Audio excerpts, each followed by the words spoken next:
Perfect na. Yes. Welcome to our stream. First of all, thank you for saying yes. Kasi I know that you're super busy. One day na lang before the official bubble, Miss Universe Philippines bubble starts. How are you feeling now? I'm super excited. I'm so excited to meet everybody, most especially. Yun talaga yung super excited ako because up to this point, everything's been online. So ngayon, finally get to meet everyone. Wala ka pa bang nami-meet na co-candidate? Mga ano, yung mga kasama ko sa KF, so we train together. Pero yung actual activities, wala pa officially.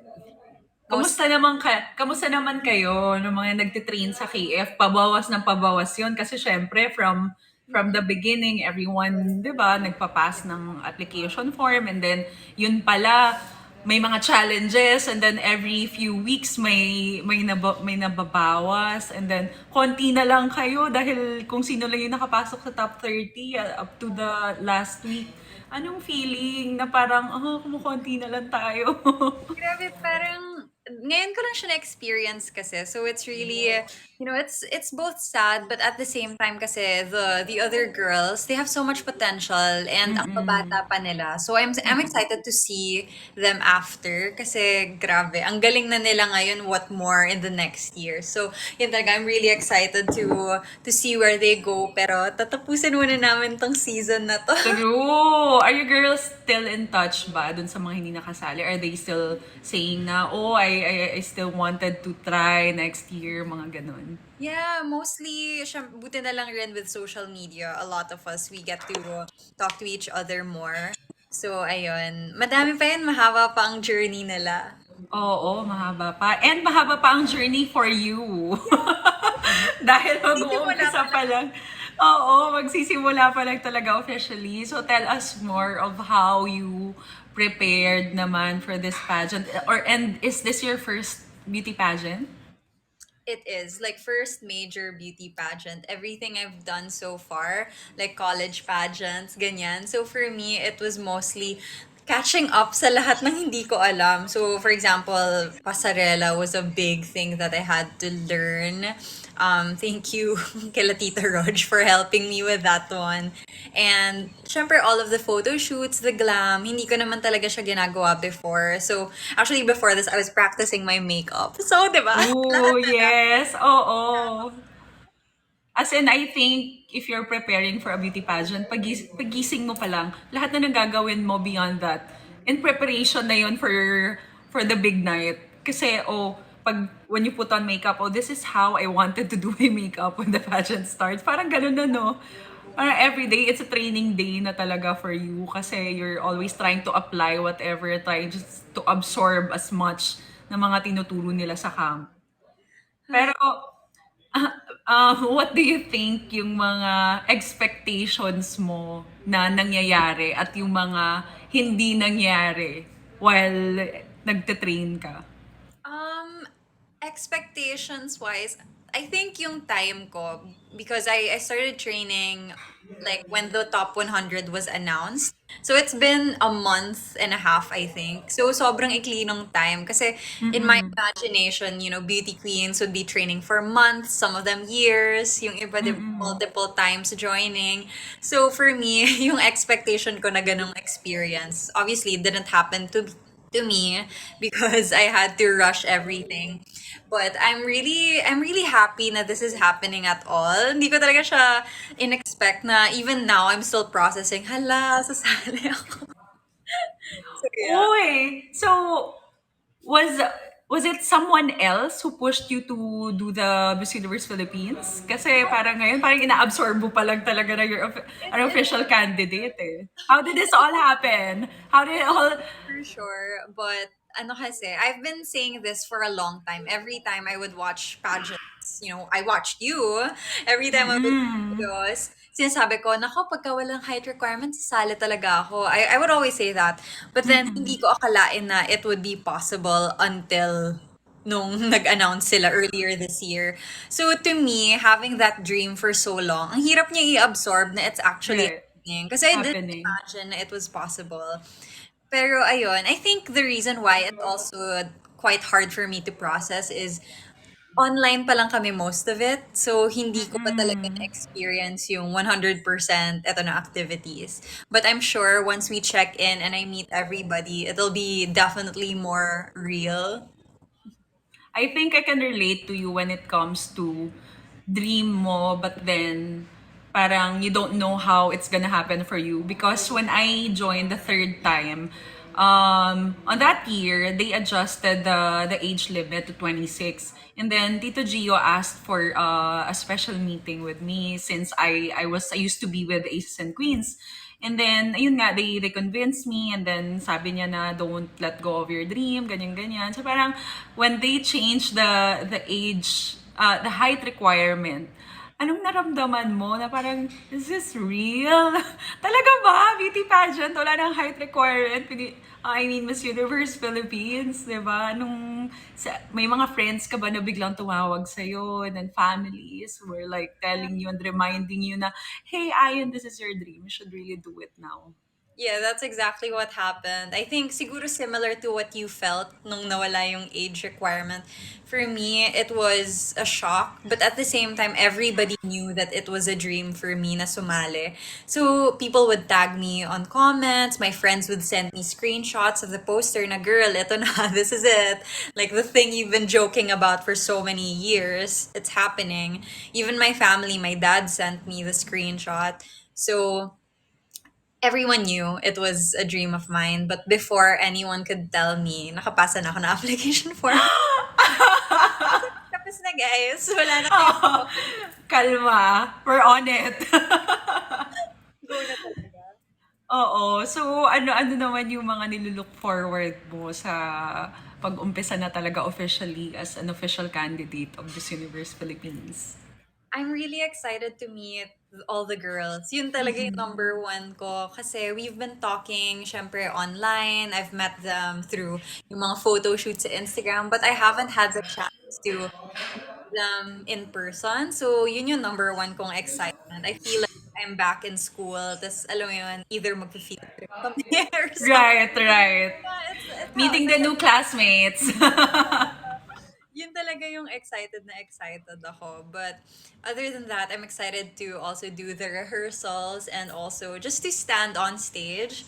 Because I think that's the experience na hindi ko akalaing maranasan ko. Like all the photo shoots, I've done those for work, pero hindi ko talaga na-experience yun to be on stage para rumampa, answer questions. So the fact that that's happening, I'm really excited.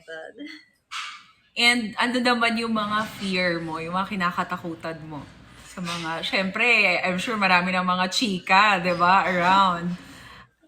Actually, ano bang maybe just to make mistakes na out of my control. So, I don't know. I just don't want the nerves to get the best of me. Kasi gusto ko lang siya ma-enjoy talaga. Kasi I feel like if I enjoy it, I can really show my best self, my best performance. Pero kung mapangunahan ako ng kaba, then that would be a totally different story. So, sana I could keep my nerves in check. Wow.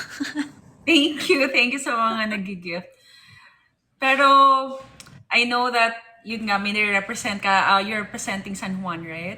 I am. Oo. Aside from representing San Juan, ano pa yung bibit-bitin mo with you sa Miss Universe Philippines stage na gusto mong i-represent na whenever that somebody's watching you, makaka-relate sa'yo in terms of that thing? I guess I want to represent the unconventional beauty, especially, this when I joined, it wasn't something that I really thought of. For me, when I started, all I wanted to represent was, my younger self. Sabi ko, sasali ako as soon as the height requirement is gone. But then, as I got feedback, paulit-ulit, how people would talk about me and my candidacy, that's when I realized na hala, this isn't just me. Like, if you're saying that about me, I'm not the only Filipina who looks like this, who has this height na sinasabihan nun. So then, I want to represent everybody else who sees themselves in me na parang madami kasing nag-message sa akin, nagko-comment na, Ate Ayin, feeling ko I can relate to you talaga and I see myself in you. So yun lang yung gusto ko gawin. I really just want to show na we can also be on stage and I hope I can do that. I'm sorry, ano ba yung mga comment na yun? Kasi hindi ako masyadong updated. Ano ba yung mga kasi gusto ko lang maintindihan kung ano ba yung sinasabi nila about beauty because as I can see, or hindi ko alam kung malabo bang mata ko, I mean, you're a beautiful Filipina. Ano bang, Thank you. ano, I think kasi, well, some of the things that I've been getting, as in like pandak and medyo like the level of insults, medyo malala. As in like, I guess part of it is also I don't have the typical jawline or the facial structure. Kasi, and you know how some people are. I think it's also because, syempre, pageantry is a really big thing in the Philippines. So yung mga tao. Pero I just never experienced that before until I joined Miss Universe Philippines. But to me, that just gives me more reason na panindigan yung pagsali ko dito. Because if I, ano yun, what do they want me to do? Just to give up? No? guys, wala pong jawline requirement in Miss Universe, okay? wala, wala pong ganon. Kaloka. Pero I think sometimes kasi yung ibang mga basher, just because they're supporting other candidates, they're just saying things na in the hopes that they will hurt you. Alam mo yon. Yung parang, I don't know if kung ano yung nadadala nun sa kanila, if it makes them any better, or if it makes them feel any better, or just better as a person if they put someone else down. Hindi ko gets, pero pandemic guys, ano ba yan? Be nice, be kind. Rona is around the corner. Mamaya, nako. Mm. Yeah, be more sensitive. I think we have to practice that, 'di ba? We have to be more empathic, especially nowadays. Hindi natin alam kung ano yung pinagdaraanan ng tao eh. And so, ayun na nga, yesterday and today, I was able to pick up some questions from the fans as I posted and announced that I'm going to have you here in our stream and ang daming sobrang excited to see. They've been waiting for this. So, let's answer a few questions from ayun, sobrang excited na marinig ka today. From as Dom, feminists advocates for women objectification. Do you believe that men are also being objectified? Yeah, absolutely. I feel like anybody can be objectified, but when we talk about the objectification of women, we are not necessarily discounting the objectification of men. In fact, when we talk about the issue for women, then we are also covering that part. You know, it doesn't have to be a competition. It's really not a competition between men and women and who's Right. victimized. I Mm-mm. think yeah, both can be objectified and both need to be uplifted. From Mardi Alvi, to be a teacher or to be Miss Universe and why? Oh, are you a teacher? I'm a former teacher Oh, actually. kaya pala. Okay, yun. That's the question.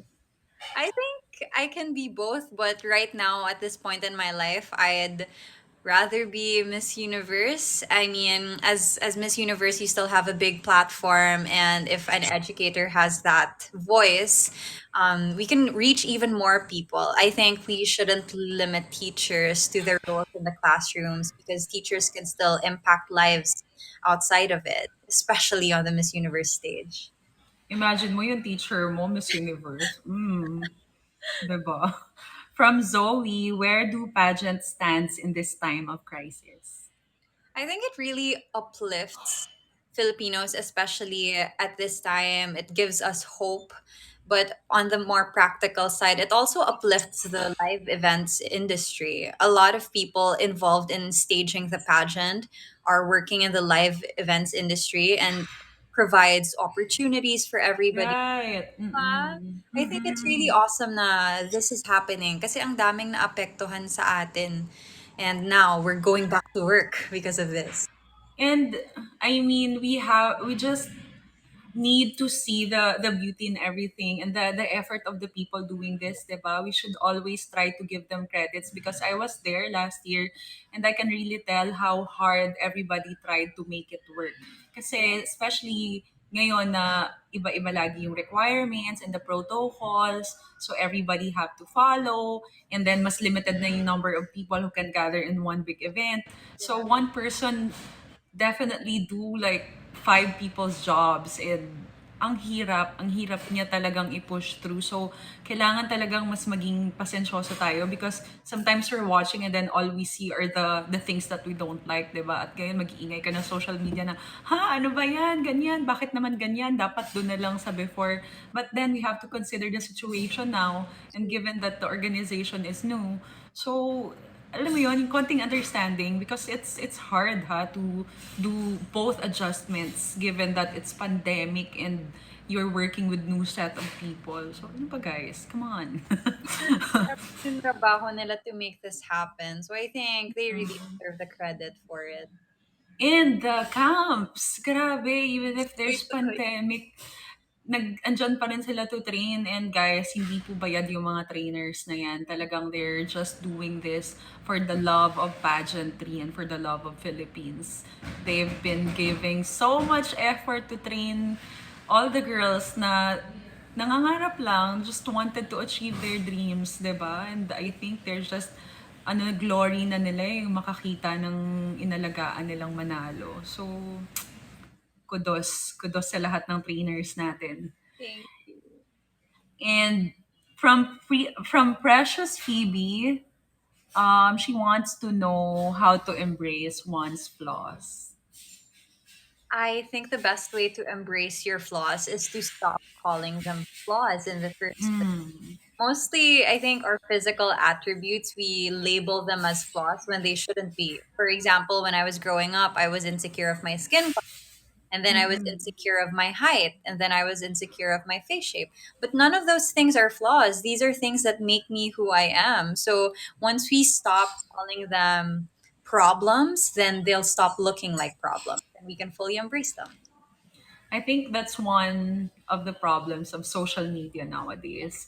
Kasi the more that you see those, videos and TikTok videos that you watch every day, the more that you compare to yourself, and then you think that you have flaws because you don't look like the ones that you see on social media. But then no, you are you. Embrace it. And ang daming makaka-relate sa'yo. You wouldn't know na yung mga bagay na hindi mo gusto ng ibang tao about you. Yeah.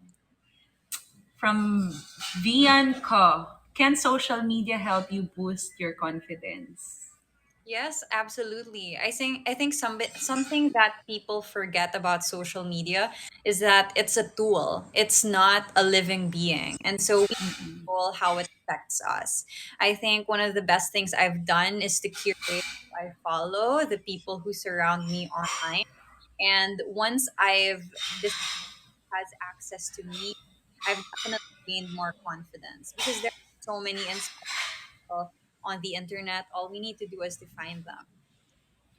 Do you think the social media is one of yung parang pinaghuhugutan mo ng lakas to do this competition? Yes, 100%. Even though I've gotten a lot of negative feedback, I've also gotten more support and more love. And I think I'm no longer alone in this journey because there are people who understand why I'm doing this. I can definitely say that when I stand there, I'm not going to be standing just as Ayin. I'll have everybody else with me. But do you think it's an advantage for you being kasi syempre pag announce mo pa lang ng candidacy mo, ang dami rin na-excite in social media, di ba? That they're gonna be seeing you. Is that an advantage to be one of the favorites, early favorites sa I think competition? it can be an advantage if I use it wisely. Because I'll be honest, I don't think I would have gotten the attention if not for my social media following. Nakatulong talaga siya sa akin, and I won't deny that. Because I know I probably would have been overlooked kung hindi ako may support, kung wala akong supporters. But more than that, meron ding pressure, of course, to perform because all Mm-mm. eyes were on me. I was one of the first people to get bashed, of course, because of my Mm-mm. social media following. So it really depends on how I look at it. And for me, feeling ko naman na panindigan ko kahit papano how, how I started. In-embrace mo na lang siya. Embrace ko talaga siya. As in, like, wala na akong choice. I'm here. I might as well see how this can help me. And I think it worked out well so far. At least, I got into the top 30. I'm really grateful for that. I-share mo naman how to handle bashers kasi I know that yung mga nanonood sa atin ngayon, mga online students din to, and it's hard to handle their life on social media, no? Sometimes talagang yung simple words from other people na masasakit Mhm. sila kasi syempre hindi sila sanay, nakaka-down talaga yun ng emotions. How did you do it? It's really difficult and it's different every day. It depends Mm-mm. on my mood, it depends on who I'm talking Mm-mm. to. But at the end of the day, I always remind myself that no truly successful and truly happy person will spend time bashing you or overly criticizing you on social media. True. Kung nagkikriticize sila in the way na very insulting, na like bullying na talaga, then that Mm-mm. just means wala silang ginagawa sa buhay. And that's what I remind myself. Like, wala silang magawa, so In they short, bored sila. sila. Oo nga, tapos ang daming accounts, no? Guys, how do you do that? You should teach us. Daming time. Paano Oo, teach magkaka-time? us your ways naman. Baka naman magaling kayo sa time management. Totoo. Kasi yung mga busy, wala kaming time gumawa ng ganyan eh. Anyways, ayun, sabi ni Joanna Basa, does beauty affects one's success? I think in this society it does because beauty has its privileges. Beauty opens up opportunities for everybody. But that's exactly why we're trying to talk more about beauty standards and inclusivity. I think it does have an effect on somebody's potential, but that gives us even more reason to challenge it, to allow people to appreciate different kinds of beauty so that others can have the same opportunities and potential too.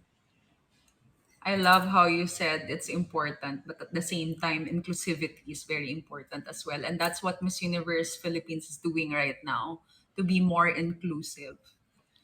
Sabi ni Joza Joaquin, you said you're jack of all trades, but what is that one thing that you want to master? I really want to master public speaking. I think today, Ay naman! pero Ay, yun totoo, naman! You're no, so good at it na. thank you. Pero I think yung grace under pressure is something that Mm. will always be against us. Sometimes, you can be as good as you want to be, pero pag kinabahan ka konti or the pressure gets to you, hindi mo alam mangyayari. So maybe I can put myself in more situations na nakaka-pressure para mas lalo akong makapractice and wala nang makaka-rattle sa akin one day. Pero what kind of person are you? Ba kinakabahan ka ba pag maraming mga tao? Actually, hindi naman. I've learned over the years na the more people watch me or the more people there are like in the audience, parang I get power from them. So it's Hmm. usually parang naaano ako sa energy ng crowd. Na-excite ka? Excited talaga ako. Mas kinakabahan ako pag konti tao, pag wala nanonood, Oo. or parang kruk kruk, kinakabahan ako pag ganun. Oh no, that's how it is sa Miss Universe Philippines. Kasi depende pa, baka walang audience. Pinapractice ko yun. Diba? So dapat pala may mga virtual watcher para may makikita kang maraming tao. Kasi hindi pa natin alam eh. There might be or might not be audience, no? Depende eh. Yeah. Ang hirap sabihin nowadays. Pero iba nga talaga yung live, and since I was able to watch last year, iba talaga yung effect ng fans. Yung moral support talaga. And whenever you walk, ang dami nag-cheer na you can really get that energy from the people who are cheering on you, especially if you see your family, di ba, na nandyan sa audience. Ikaw ba, you have family here in the Philippines, I and do. Mm-mm. gusto mo bang, ano ba yung mga plans ninyo, if ever na mapapayagan ng magkaroon ng audience yung finals na yun? Kung merong audience, they will definitely be there, hopefully. Kaso, that's not something na we can control eh. So, Mm-mm. luckily, they're very supportive naman and they've been supportive this whole time. So, feeling ko ang dami ko nang ibabaon na support. So, gagawa na lang ng paraan. Mm-mm. Online na lang talaga. Yes. Sabi ni Joza Joaquin, you said tapos na pala yun. Rayazan Kim, if you could eat one meal for the rest of your life, what would it be? One meal, sisig. Easy. Ah, Sisig. I love sisig why? because it's so good. Provided hindi ako magkakaroon ng mataas na cholesterol. So if ever, yung question na yung laging tinatanong sa mga nanalo, if ever you win the crown tonight, what's the first thing you're going to eat? You're gonna say sisig. Get sisig, like the crunchiest sisig. Kakaiba ha. Sabi ni Zarina, what's the most impactful no you've said to recently? Ooh, I think, well, not a lot of people know this, but I've said no to a lot of treatments, like, you know, stuff, and enhancements on my face, my body, ganyan. And I think that, like, Mm. this is a choice that a lot of people make, but it's totally fine. But for me, I think I grew up not as a, like, not in front of people. So Mm-mm. I've spent many years na talagang I had to get to know myself na hindi ako nakikita ng ibang tao. So to suddenly change that last minute, it was really difficult for me na hindi ko talaga makita sarili ko in that way. And so, Mm-mm. I decided to say no. Sabi ko, kakayanin ko to ng ako lang. Then Why not, why not? right? I just wanted to. Mm. And kasi naman for me, surgeries are fine as long as kaya mong panindigan. And But you want then, it, if you want it. yes, but then if you think that it's not for you, pag napilitan ka lang, paano mo embrace yung sarili mo, di ba? If Yeah. you don't feel like yourself. Mm-mm. Kasi that's the most important part of being on stage in front of a lot of people eh. Yung Yeah. how you're gonna showcase the real you. Eh, Mm-hmm. paano nga kung feeling mo hindi na ikaw yun? Who are you going to showcase on stage? Sabi ni Sheng, what do you think is your greatest achievement so far? My greatest achievement is getting here while, despite everything that happened in the past and despite everything that's been happening now, to me, honestly, like, one of the best things I think I've done is to decide every day that I'm good enough to be here. Because a lot of people tell me that I'm not, and yet I'm still here and I'm still fighting. And I think that's the biggest achievement I've ever had. And who are they to tell you Yeah, that? I know. Judge kayo. Grabe! Grabe! Org kayo. But anyway, tell us more about the challenges naman. Ano yung mga challenges na ginawa ninyo weekly for Miss Universe Philippines? What's the hardest na lang? Ooh, Na the hardest challenge na ginawa day mo? was the runway challenge. Sobrang. Oh no! Yes. Kasi when we filmed that, parang I had Mm-mm. one training pa lang. Parang one training pa lang ako with KF. So you weren't too confident pa with your walk. Hindi Oh talaga no! ako confident. And I didn't even know what I looked like. Parang, it was so difficult because this is something na you learn na muscle memory, di ba? Right, right, right. Akong muscle memory. But the good thing is you record it. So pag pinanood mo na, hindi pala, you can repeat it. Yes.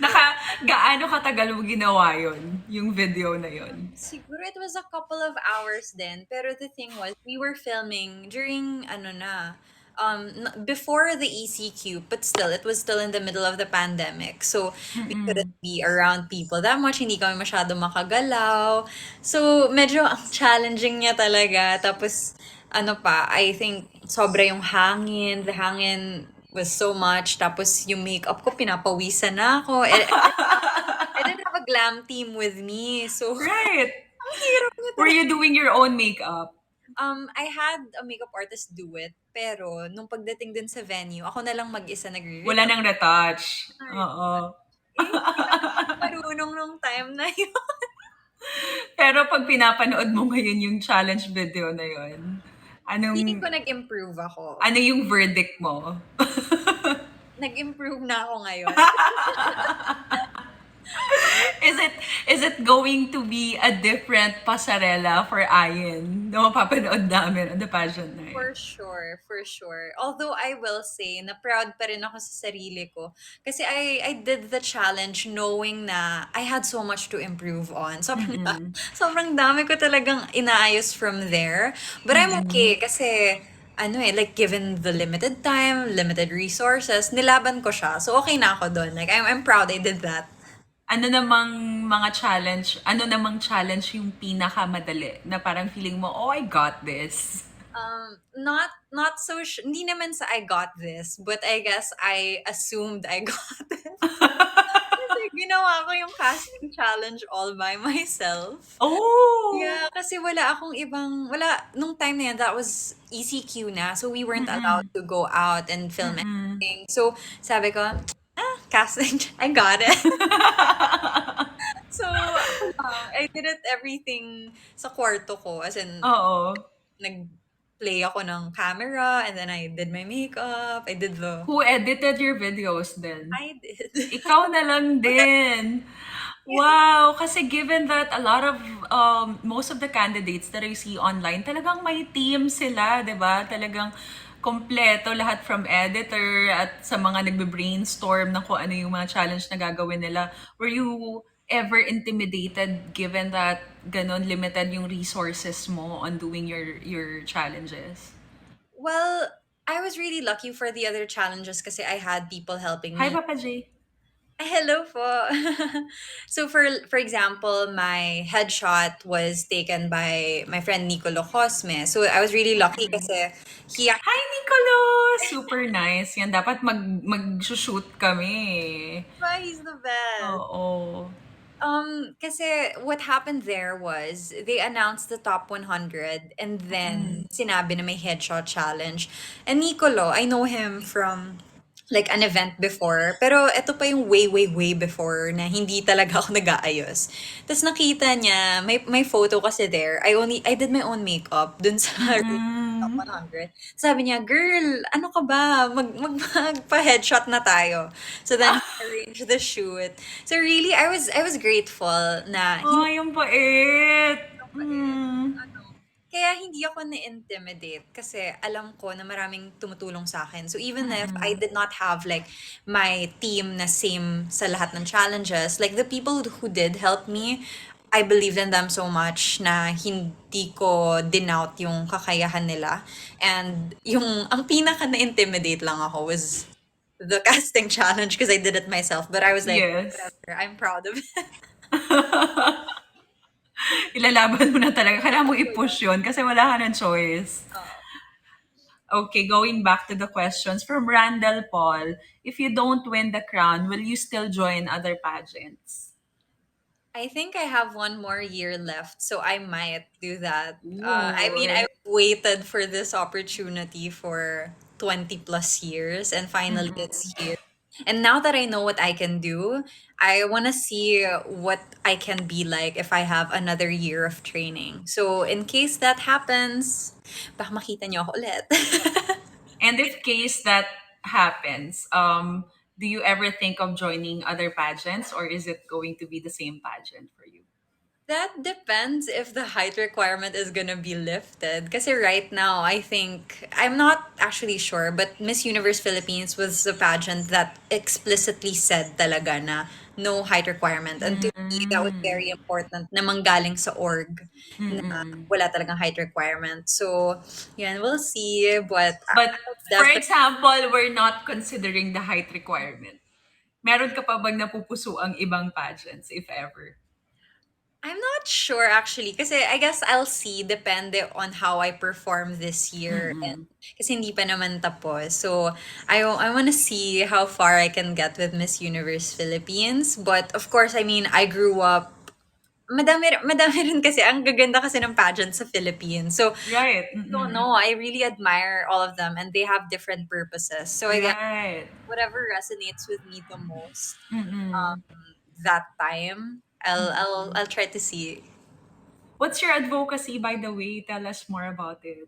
Yeah, my advocacy is for empowerment through education and inclusion. Well, inclusion, you guys know about it. I keep talking about it. Mm-mm. But as a teacher, kasi I very much care about education and access to education. So, on my end, what I've been doing in the last couple of years is I would do my own workshops, do my own fundraisers. Like it's such a small community, but we've been able to reach out to different organizations and different causes who might need them. So yun, mostly I've been doing public speaking training, I've been doing English refreshers, ganyan. So mostly yung mga ganun talaga yung ginagawa ko. And it's been fun na I get to be a teacher, but at the same time, I'm still a content creator. So they really work well together. From Bell XV, who motivated you to join Miss Universe Philippines? Kahit na nasagot na kanina. Meron pa bang, I guess, besides myself, besides myself, my my close circle, because everybody Mm-mm. knows how much I want to be part of a pageant. I really wanted to join a pageant. I want to be a beauty queen talaga. And alam na alam nila yun. So the fact na they understand the dream and they would keep, pushing me to go for it. Yun, that was really an inspiration for me na at least I have people who believe in me. Yun. From Odell Rose, what are your strengths and weaknesses? My strengths would probably be my storytelling abilities. I really believe that I can use my voice to send an impactful message. And I hope that I can do that even with pressure on stage. Kasi iba yun eh. Pero I think that's my strength. But as for my weaknesses, it would be,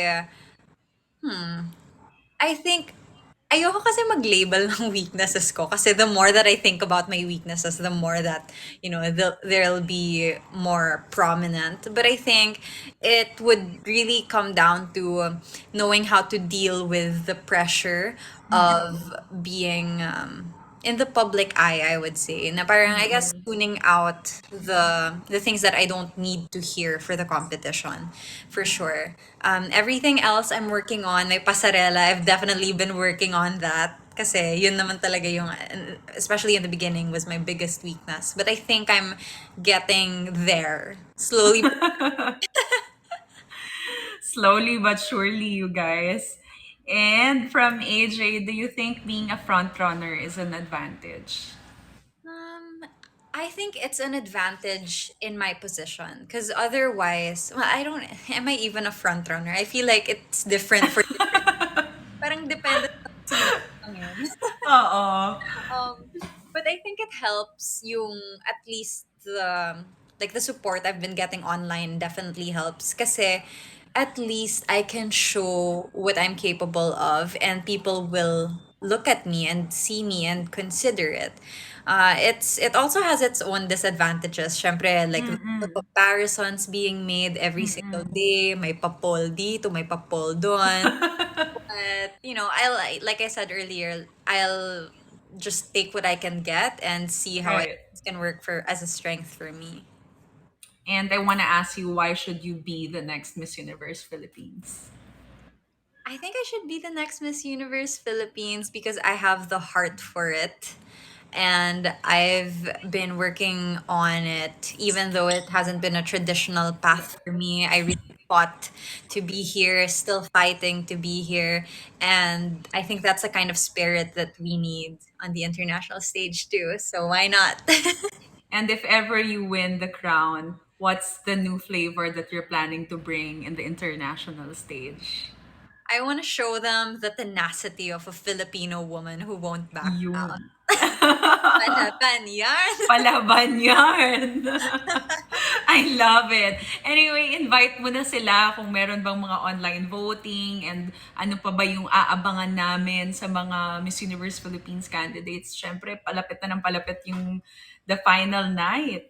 Yes, oh my gosh. So if you guys want to watch the preliminaries and also the coronation, it's gonna be on ktx.ph. So if you'd like to subscribe, do it na para hindi nyo ma-miss yung preliminaries. And then of course, we still have the online voting via Lazada ongoing. So you can check their Facebook page and just react sa video ko.